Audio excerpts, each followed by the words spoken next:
Halo guys, kembali lagi di channel Anomali. Kali ini kami akan membahas kasus santet. Kira-kira seperti apa ceritanya? Kita simak bareng-bareng ya.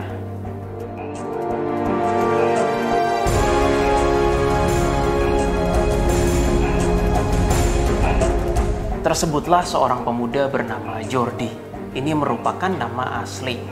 Kami akan membagikan kasus kami bersama Jordi. Jordi ini adalah korban dari kasus santet. Dalam beberapa puluh menit ke depan, kami akan bercerita bagaimana mulai awal bertemu Jordi, lalu bagaimana kami menangani kasusnya, bertemu dengan HB-nya Jordi, hingga bertemu dengan jinnya, hingga sahabat jin kami yang bernama Rahma ikut turun tangan. By the way, Rahma adalah jin dari kerajaan. Seperti kami utarakan di video sebelumnya bahwa jin tidak harus ditemukan di pedesaan dengan dukun-dukun yang pakai anting, yang antingnya sampai berjibun-jibun, lalu jenggotnya panjang, jubah hitam, lilin hitam dan yang lain-lain. Jin banyak ditemukan di kota dan itu dipakai oleh orang kota. Oh ya, sebelumnya ya guys, kita harus bedain yang mana itu jin, yang mana itu arwah, itu dua hal yang berbeda ya. Kalau arwah itu kita manusia yang sudah meninggal, terus tinggal rohnya aja. Kalau jin itu sama kayak kita masih hidup, tapi hidup di dimensi yang berbeda. Jadi jangan samain arwah sama jin. Nah, biasanya itu jin itu seperti yang tadi Kak Willy sudah bilang, itu lebih banyak kalau misalnya di desa-desa sebenarnya. Dia jarang ada di kota, karena di kota itu kan lebih banyak manusianya kan. Mereka itu bisa merasakan frekuensi kita, jadi mereka tuh nggak nyaman kalau misalnya ada manusia. Makanya lebih banyak itu biasanya di desa-desa, atau enggak kayak pegunungan, tempat-tempat yang lebih sepi gitu lah. Tapi beberapa kasus itu ada jin itu di kota, begitu. Dan ujung-ujungnya selalu orang kota nyari dukun, dukunnya ngambil jin dari pedesaan. Yang namanya manusia ya sudah mau diapain. Oke, pertama-tama mending kita cerita dulu gimana caranya si Jordi ini bisa ketemu anomali ya. Better kayaknya kalian aja deh yang cerita, soalnya waktu itu kan gue absen. Gue nggak bisa Kamu yang cerita keluar. aja, soalnya Jordi obviously your follower kan. Oh iya, jadi awalnya itu guys, Jordi itu merupakan follower dari Instagram pribadi gue. Nah, jadi dia tuh ngechat gue waktu DM gue, dia nanya, kalian bisa bantu gue nggak? Terus, dan ternyata ini nggak tahu ya, mungkin karena jalan Tuhan atau gimana. Jadi gue tuh sama dia sebenarnya kita tuh nggak saling mengenal sebelumnya, tapi kita tuh sama-sama follow back gitu loh. Oke. Iya, follow back gitu. Gue juga nggak tahu gimana. Pernah ketemu orang aslinya Nggak pernah. Gila. Tapi bisa fallback, gue juga nggak tahu dari mana gitu. Oke. Ya udah, terus dia ceritain sama gue, bisa nggak tolong gue, soalnya gue tuh udah minum obat sampai udah 4 tahun gitu. Dan gue tuh mengkonsumsi itu terus menerus. Gue tuh nggak mau konsumsi obat lagi. Lah, emangnya dia kenapa? Maksudnya dia penyakit atau udah dicek belum sama medis? Udah, justru udah dicek sama medis kan, tapi katanya ya jamur lah atau eksim Jamuran lah. di kulit. Iya, di Atau- kulit, oh my God. Tapi katanya padahal tuh belum tentu itu tuh jamuran gitu. Jadi dia tuh udah datang ke beberapa spesialis, dokter spesialis gitu. I see. Terus katanya tuh banyak macam. Ada yang bilang jamuran lah, ada yang bilang eksim lah dan lain-lain gitu. Ada banyak macam gitu. Ya udah, singkat cerita akhirnya dia ngajak ketemuan lewat DM. Kita udah bicara, ya udah deh akhirnya memutuskan untuk ketemuan. Oke, jadi kan kalian udah ketemuan ya, ceritanya nih udah ketemuan.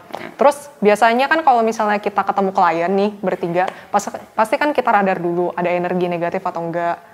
Atau ada pengikut. Iya, ada pengikut atau enggak. Terus kondisinya ini karena medis atau enggak kan. Biasa kita coba check up dulu. Nah, terus pas di situ apa yang kalian lihat? Pas di situ sih, oh ya, kita jelasin mulai dari awal kita pas nyampe ya guys, di sekitar rumahnya. Sebenarnya kita ngerasa nggak ada apa-apa ya, masih di rumahnya gitu. Dari luar tuh nggak ada energi yang bagaimana gitu. Iya, jadi tapi ada sedikit doang. Kita ngerasa kayak ada trace jin, tapi itu cuma trace guys. Jadi bukan benar-benar Energinya atau trace energinya. Jejak. Jejak. Jadi bukan semata-mata kayak kita berasa negatif gitu. Enggak, sama sekali enggak. Malah kayak berasanya tempat tinggalnya kayak nyaman gitu ya. Iya, tapi memang sih guys, pernah juga di kasus-kasus kami sebelumnya yang kita langsung datang. Waktu itu klien kami nggak sebut nama kliennya, tapi dia tinggalnya di Cideng, ya kan? Dia tinggalnya di Cideng.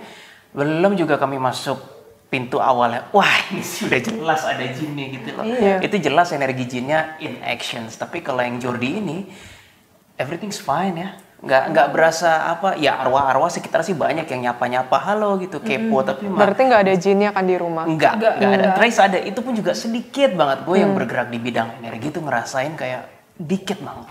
Biasa tuh gue sebagai yang di bidang energi, begitu turun dari mobil, ya anomali selalu biasa doa dulu kepada Tuhan, memohon perlindungan. Nah, mulai selesai doa amin, gue selalu ngaktifin energi gue sebagai radar gitu kan Jess.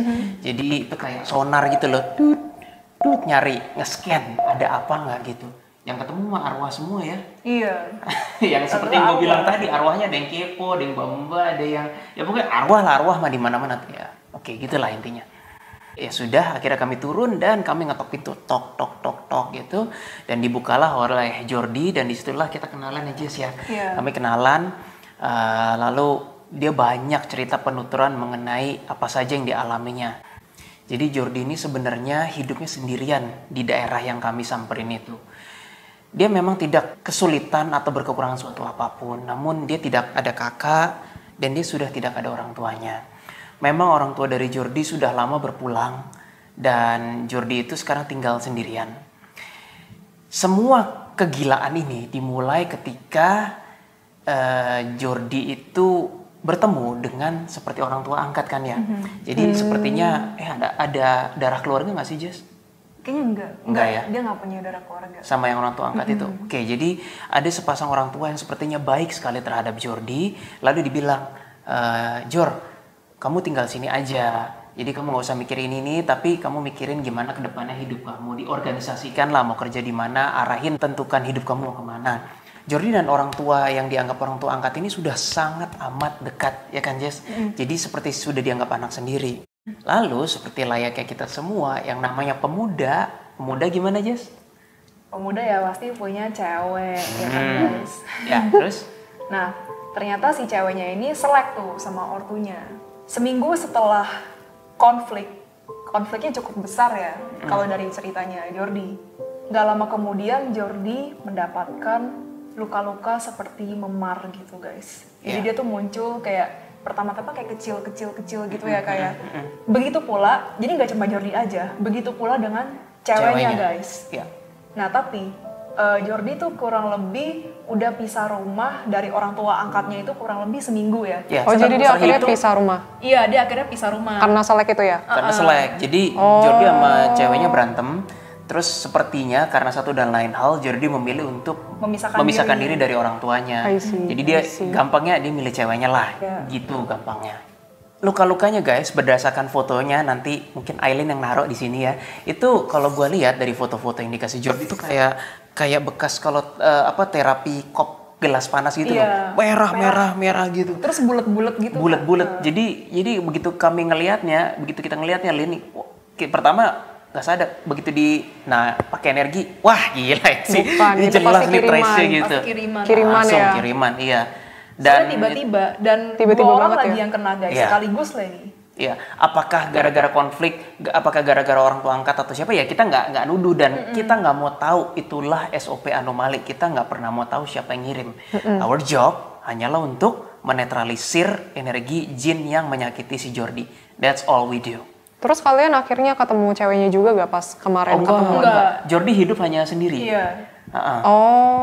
Jadi kalian cuma ketemu Jordinya akhirnya? Ya long story short, Jordi akhirnya cerita ke belakang bahwa intinya dia udah nggak sama ceweknya lagi. Iya, dia udah nggak bersama Dia sama putus. cewek. Itu Terus kejadiannya ceweknya? tahun berapa Jess? 2018 ya? Waduh udah nggak inget sih. Iya tapi kami nggak inget sih baru-baru guys. ini. Tapi baru-baru ini intinya ya kami anomali datang ya pas Jordi udah putus sama ceweknya. Ini kejadiannya sekitar 2 tahunan lalu. Iya, 2018-2019 gitu. Oke. Mau tanya dulu nih, si Jordi itu pernah gak sih ke orang pintar kayak nanyain itu kenapa? Udah sering justru. Sering. Termasuk temennya. Jadi temennya tuh katanya Jordi itu dia berteman sama beberapa orang indigo juga guys. Nah katanya sih udah dilihat emang ini tuh kiriman. Karena udah ke dokter spesialis tetap aja hasilnya beda-beda. Kayak nggak konsisten. Gak sembuh-sembuh guys. ya? Iya kan. Dan kalau dia misalkan- minum obat anti alergi itu banyak lu udah 4 tahun kan? Banyak, kasihan, 4 guys. tahun guys. Kasihan banget. 4 tahun deh. Oh ya berarti sorry dari 4 tahun itu kejadiannya berarti 2021 dikurang 4 Matematika gue goblok banget. 4 sampai 5 tahun sih sebenarnya. 2017. Ya berarti we can expect kejadiannya 2017 ya. Gitu. Jadi guys, kalau misalkan dia tuh beneran penyakitnya itu gitu kan nggak mungkin disebutin sama beberapa dokter spesialis kulit tapi beda-beda. Ini ada yang bilang jamur lah, ada yang bilang eksim lah, ada yang bilang apa-apa lagi. Wah udah banyak lah gitu. Gue nggak tahu ya guys, karena gue bukan anak IPA, jadi gue nggak tahu nama-nama biologisnya gitu loh. Ya, terus kita sempat nanya kan Jess, kami sempat nanya kepada Jordi kayak, loh kok lu udah manggil beberapa orang pinter, sekarang manggil kami anomali yang terkenal juga enggak. Kita nggak punya background medis ya kan guys. Kenapa kalian manggil kami? Jordi bilang kayak, gue udah dengerin podcast lu, gue udah dengerin YouTube lu orang, ini make sense. Ya kan dia bilang gitu. Make sense-nya di mana Jor? Gue nanya gitu. Nah itu yang barusan gue mau tanya. Yang membuat Jordi berkata bahwa kenapa anomali itu make sense, karena ini dari Jordi sendiri ya. Karena dari teman-teman yang lain yang pinter, indigo, apapun deh, whatever you guys want to call it, ya kan. Itu tata cara penyelesaiannya, cara menyelesaikannya tuh aneh-aneh kata Jordi. Iya. Ada yang misalnya kayak, Jor lu tanem apa ya deh? Gue udah gak inget. Lu tanem bawang ini di tanah ini gini, lu pasti bebas dari serangan. Garam, iya. Terus lu dikaretin ini. Kami yang denger aja kayak kruk gitu ya. Belum tentu sih. Belum tentu. Kami nggak bilang itu nggak ngefek ya. Tapi menurut Jordi aneh-aneh. Kenapa harus ada dupa, harus ada ini, harus ada itu. Kayak ritual dong. Sedangkan kalau netizen tahu, kami menyelesaikan kasus kan nggak pernah pakai begitu-begituan. Iya. Ya kan, kami selalu ya aneh-aneh caranya memang, tapi nggak yang beraroma klinik seperti itu loh. Ya kira-kira begitulah.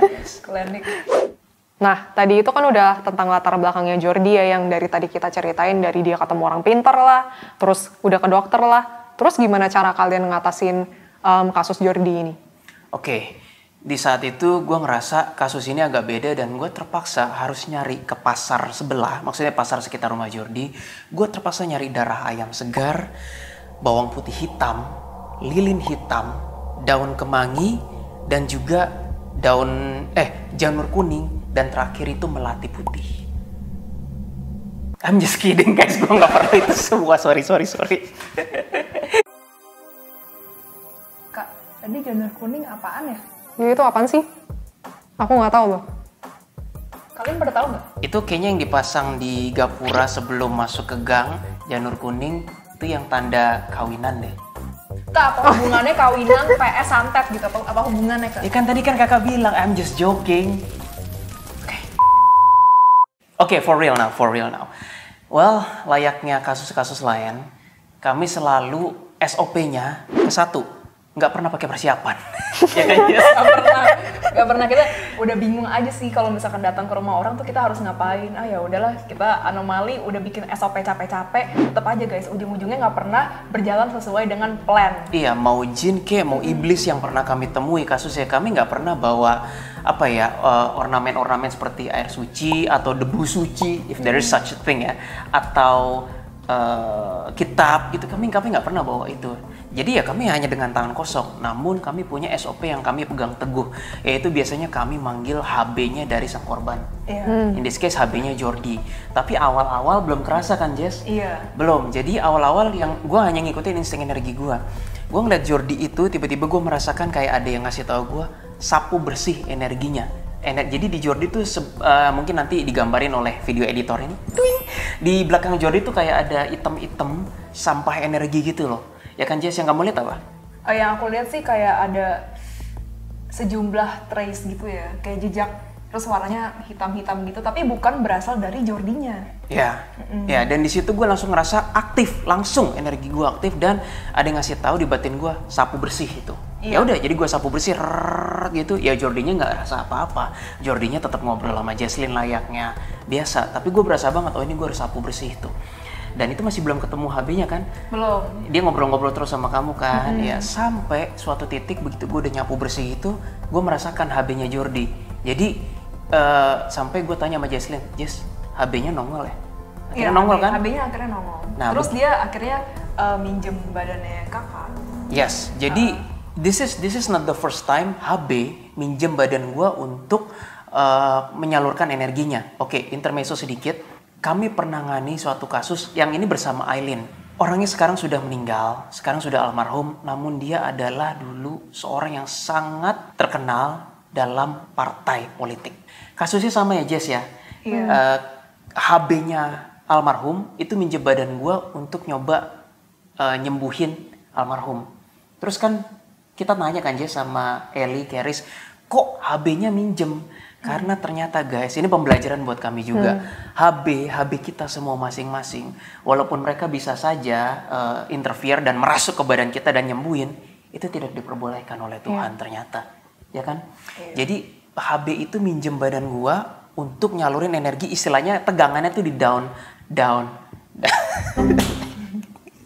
di downgrade gitu loh. Jadi ya udah balik lagi ke Jordi. Gue berasa banget ini badan gue dipinjam sama HB-nya yang adalah namanya Richard, HB-nya Richard.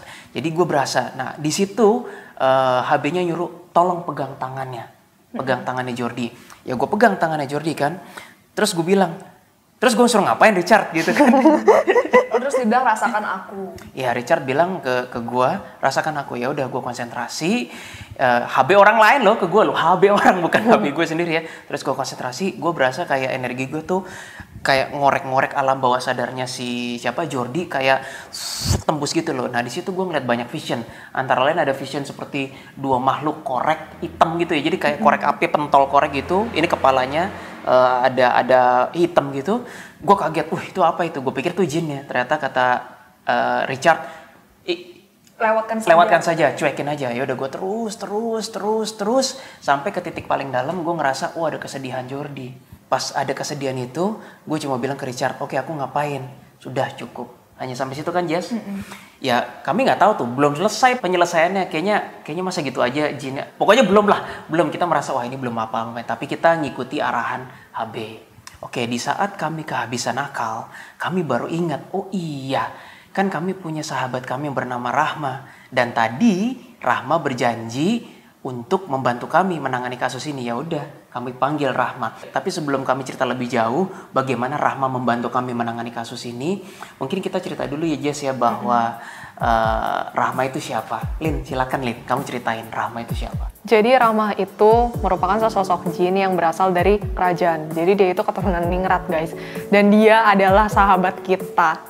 Oke, kita nggak pernah transaksi sama jin manapun ya, termasuk si Rahma ini. Jadi jangan salah kaprah guys. Kita nggak pernah bertransaksi ataupun mengadakan ritual-ritual segala untuk berteman dengannya. Enggak. Ya kan? Jadi kita benar-benar pure ya menjalin hubungan pertemanan seperti kita sesama manusia aja gitu.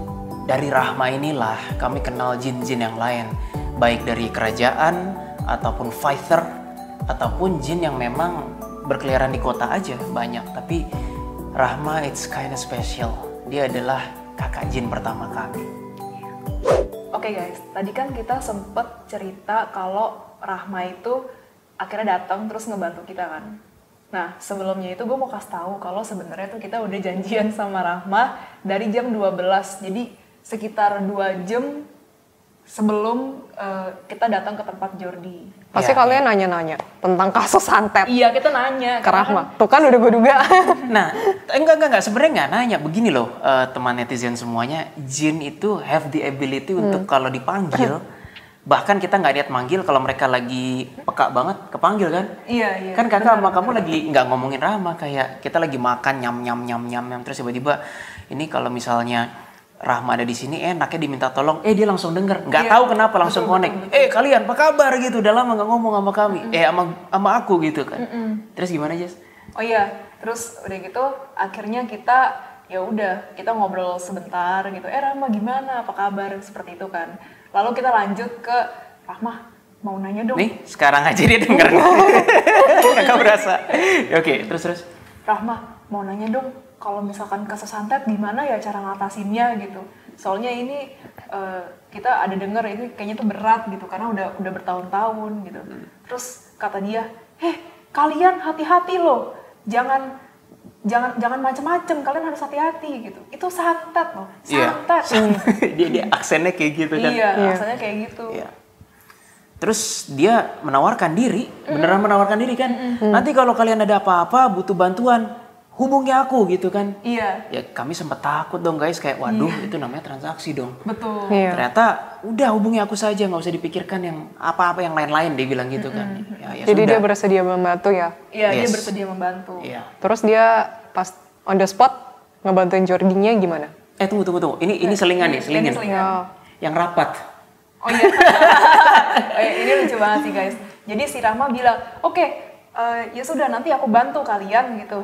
Tapi kalian jam berapa ya? Ini soalnya jam 4 aku mesti rapat ini. Itu jam 4 tuh maksudnya dunia manusia ya, waktu dunia manusia. Iya. Gitu. Terus kita bilang, Jin pun juga masih mau rapat. iya, karena mereka hidup kayak kita Iya, kan guys. mereka Jadi hidup kayak kita. juga Melakukan Iya, aktivitas. iya kan Rahma pangeran dan dia bisnisnya bisnis mainan ya, mau nggak mau terpaksa harus rapat lah. Iya. Ya itu nanti cerita lain. Tapi intinya Rahma tuh berapa? 8 bersaudara. bersaudara. Dia Dia tuh anak yang keenam. ke-6. Dia anak ke Iya, dia Jin anak yang keenam. anak ke-6 ya. Gitulah intinya. Terus ya udah akhirnya oh ya udah Rahma gitu, nanti deh kita lihat, mungkin sih kita harusnya nggak nyampe jam 4 gitu. Nah oke, sekarang kita ke cerita yang pas di rumah Jordi ya.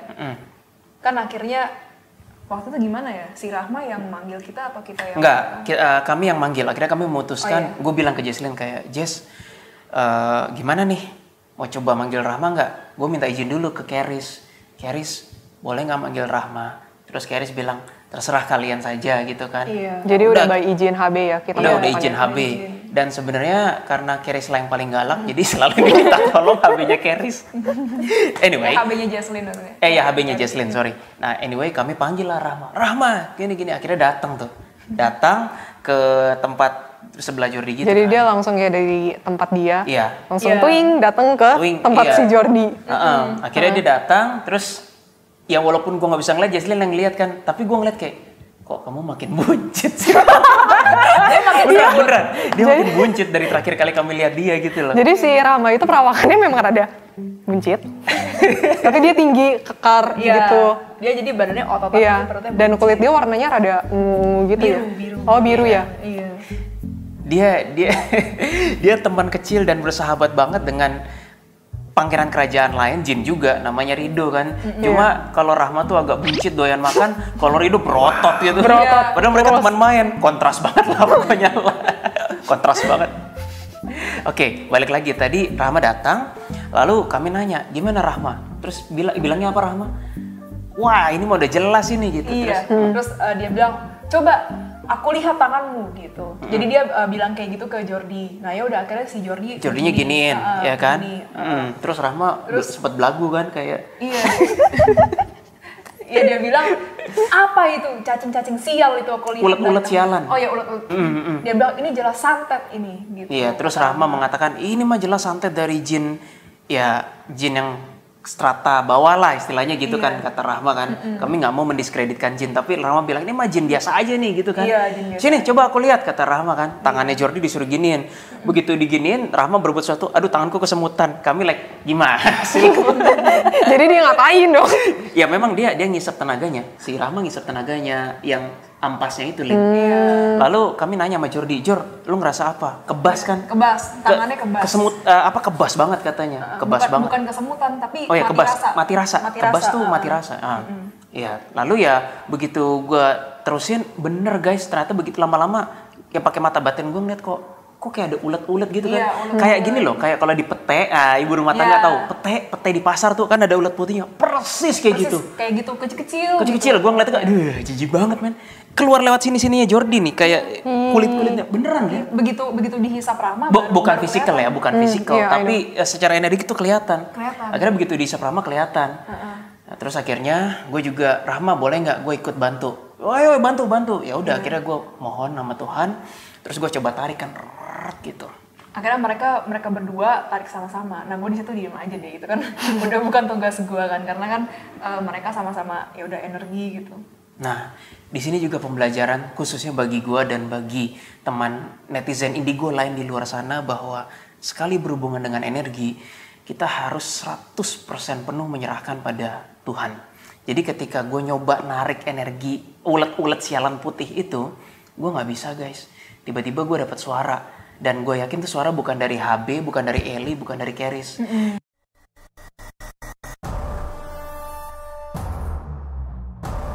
Iya, Richard interfere gila-gilaan. Gue terbang gitu, terbang ke atas semua. Di saat gue berpikir udah selesai, tahu-tahu dong ke-connect sama jinnya. Bukan Maksudnya? Rahma ya, bukan Rahma, jin yang nyerang Nyantet. Jordi. Jordi. Iya. Jadi tiba-tiba gue ngerasa gini, Jess, kok ini rasanya signature jin yang nyerang Jordi?